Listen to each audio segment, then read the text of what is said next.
श्लोक नंबर 67। गुणव्रतों के नाम। गुणव्रत किसे कहते हैं और वह कौन कौन से भेदों वाला है। दिग्व्रत मनर्थ दंड व्रतं च भोगोपभोग परिमाणम् अनुग्रहणाद् गुणानां माख्यान्ति गुणव्रतान्नार्यः। दिग्व्रत मनर्थ दंड व्रतम च भोगोप भोग परिमाणम अनुग्रहणात् गुणानां माख्यान्ति व्रतान्य आर्या। व्रतान्य पूरा आप आदिना तक बोलेंगे, फिर उसके बाद न्यान्य, इस प्रकार से बोलना है।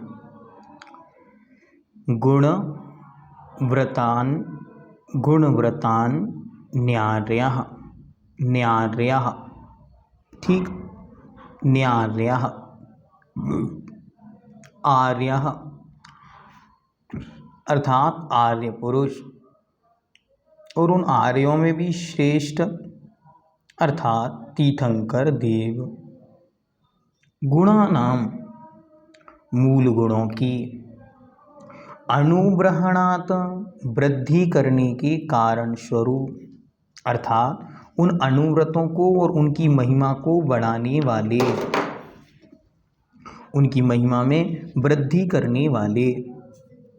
दिग्व्रतम दिग्व्रत को, अनर्थ दंड व्रतम अनर्थ दंड व्रत को, च और भोगोपभोग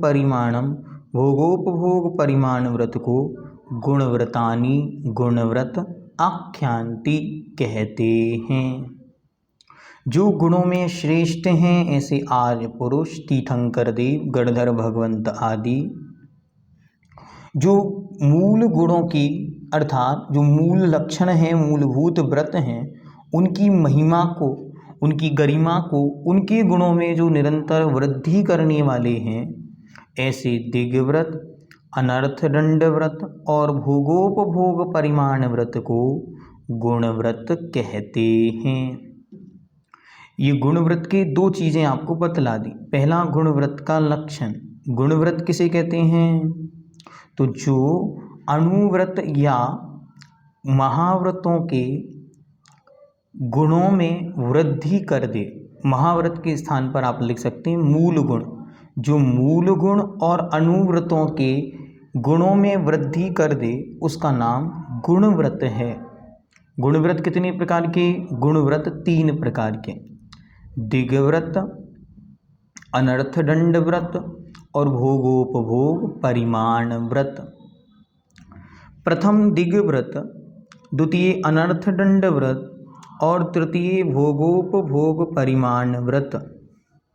इन तीनों के द्वारा पूर्वोक्त अष्टमूल गुण निर्मल और पुनीत पावन बनते हैं। जो अष्टमूल गुण हैं, इनको और पावन और निर्मल बनाने वाला है।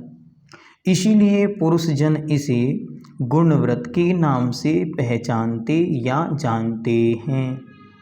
इनमें सबसे पहले दिग्व्रत का क्या स्वरूप है, वह किस प्रकार से धारण किया जाए, इन्हीं बातों को बतलाते हैं।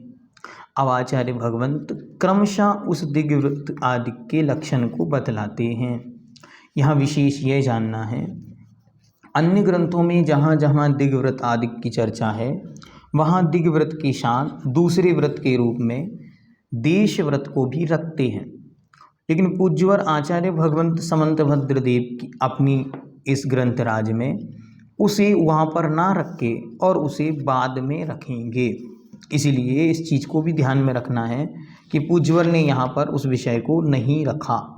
ठीक है, तो ये कुछ बातें विशेष हैं जो तत्वार्थ सूत्र आदि में अलग प्रकार से आपको देखने को मिलेंगी और यहाँ पर कुछ अलग प्रकार से देखने में मिलेंगी। इसी प्रकार अतिचारों की जब हम चर्चा करते हैं तो वहाँ पर भी थोड़े बहुत शब्दों में या उनकी डेफिनेशंस में थोड़ा बहुत अंतर दोनों ग्रंथों में देखने में आता है। ठीक है, इस विषय को भी ध्यान रखें कि यहाँ पर 3 गुणव्रतों के नाम दिए, दिग्व्रत, अनर्थदंड व्रत, भोग परिमाण व्रत। उसी की जगह पे यदि हम तत्वार्थ सूत्र महाग्रंथराज को देखेंगे तो वहाँ पे दिग्व्रत, देशव्रत और अनर्थदंड व्रत ये 3 गुणव्रत की श्रेणी में रखे गए।